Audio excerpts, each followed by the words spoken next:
اگر تعلق میٹر نہ کرے تو زندگی کی معنویت ختم ہو جائے گی, زندگی میننگ لیس ہو جائے گی تعلق کے بغیر, بالکل میننگ لیس زندگی ہوگی. آپ کو مزہ تو آئے گا, سکون نہیں ملے گا زندگی میں. زندگی میں چیزیں بہت ہوں گی لیکن زندگی میں فرسٹریشن ہوگی, آپ ڈپریشن کے مریض ہوں گے, آپ کو مسائل ہوں گے. ایک پرابلم تو یہ ہوگا کہ زندگی بامعنی نہیں رہے گی. دوسری یعنی اسی بامعنی زندگی کے ساتھ ہی تفصیل میں یہ ہے, بندگی کے تقاضے نبھانا آپ کے لیے دشوار ہوتے چلے جائیں گے. بالکل ایسا ہوگا, میں اس کی ڈیٹیل میں جا سکتا ہوں.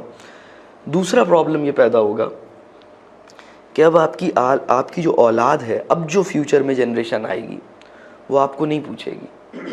آپ بالکل تنہا ہوں گے اپنے بڑھاپے میں.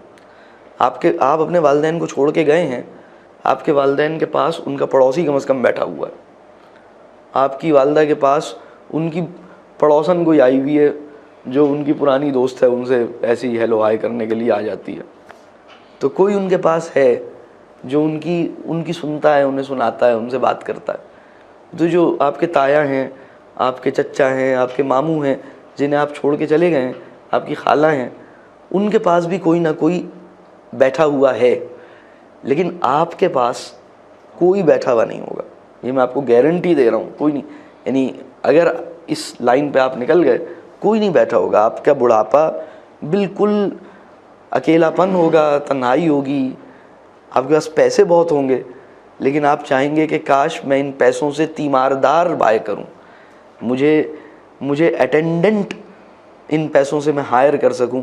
I can buy expensive medicines but I cannot hire some attendants for few hours because attendants can't be bought. I can't hire them, but there will be no attendants, there will be no friends, there will be no companion. وہ جو تکلیف ہوگی نا, وہ بڑی اذیتناک تکلیف ہوگی. ہم اس میں انٹر ہو چکے ہیں, اس طرف ہم جا رہے ہیں.